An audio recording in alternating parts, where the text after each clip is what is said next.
Yung client natin sobrang big time. Punta namin ito, 30,500. Dahil contractor ka namin, 34,500 na. What's up guys? Good day, new shoes. I'm wearing the New Balance 2002R na protection pack. Kita nyo may hawak ako Soul Avenue tote bag. So tayo sa Angeles City, Pampanga, magde-deliver tayo ng Golden Goose sa client natin. So first time natin magde-deliver ng Golden Goose dito sa Pampanga. So ayan, kasama natin si Sir. Sir, saan ka pa galing, Sir? I brought 2 na Golden Goose for you na 42 euro, size 9 men for you. First, itong gray na Golden Goose. So, special delivery itong Golden Goose ni Sir. Of course, complete yan with the Golden Goose passport. First time mo ba, Sir, mag-Golden Goose? Talaga? First time mo to, Sir? Okay. And then, ito yung isang dala natin is yung gray na may silver na classic. Itong sapatos na to, selling this for 30,500. Question, bakit naisip mo bumili sa Soul Avenue? Alam ko meron netong Golden Goose sa Greenbelt, di ba?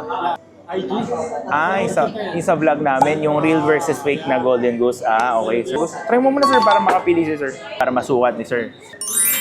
Silver, pagka medyo mas gusto mo ng shiny, nauso yung New Balance sa A6 sa lahat na yung mga metallic na sapatos, yung medyo makinang. Dapat yata next time may dala akong mirror dito, portable mirror para ginagano natin. Yung client natin sobrang big time. Sila pala yung gumagawa ng mga structural ng Ayala Malls. O, diba? So, small world, nasa Ayala tayo, yung client natin sa structural ng Ayala. White silver price for 30,500. Nakasale yan ngayon sa atin, guys. Okay, cash na daw magbabayad si Sir. Every transaction, kailangan kinakount mo parada, di ba, Sir? Alam ni Sir yan.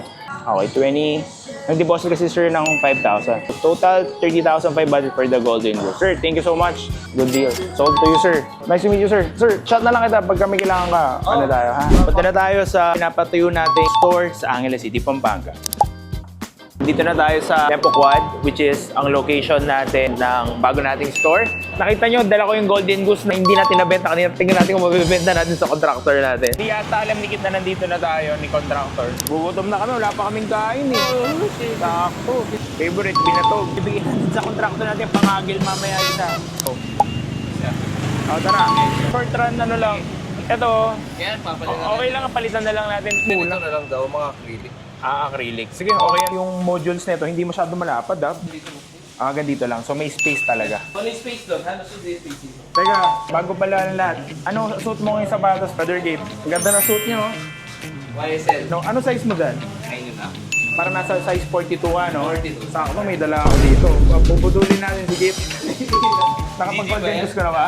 Hindi pa ako pare, pero gusto ko yan. Eto bro, may client kasi kami kanina. Kaya kami natagalan dito kasi may bilag kami kasi may bumiling client. Bibenta ko sa'yo. Benta namin ito, 30,500. Okay. Dahil contractor ka namin, 34,500 na. Siyempre, yung babayad mo sa'yo, babayad ko rin pabalik sa'yo, di ba? Ano? O sige. Ano babayaran sa iyo? Pause mo na lang sa billing ko. Okay na ba? Sige, sold na. Good. Para wala na kami dala. Thank you. Good deal. Okay. Sold na kay contractor. Bilis kausap. Sakto. Suit mo muna, bro. First sale natin to ngayon sa Depo natin na branch, no? So, hindi pa tayo nagbubukas. Nakabenta na tayo. Benamano. Gusto sa parang Golden Goose Oh, diba? Oh. Sold to you, Sir Kip. So guys, minake sure namin na may UV protection yung mga glass natin para hindi pumasok yung UV light. Maiiwasan natin naman nilaunin yung mga sapatos. Siyempre, para ma-protect siya. Tsaka maiwasan din natin mag-init sa loob ng store. Okay? Yun lang bro. Check lang namin. Ano na talaga yung matagal? Makakatambay na kami dito in the next few days. Ang mukhang pagkakita natin next time, tapos na yung store. Okay, looking forward, brother. See you next time. Okay. Na-meet na natin yung contractor. Nasilip na natin yung store. Wala na akong hawak. For today, 2 Golden Goose sold. What a lucky day. So, ayun. Thank you for watching, guys. Till next time.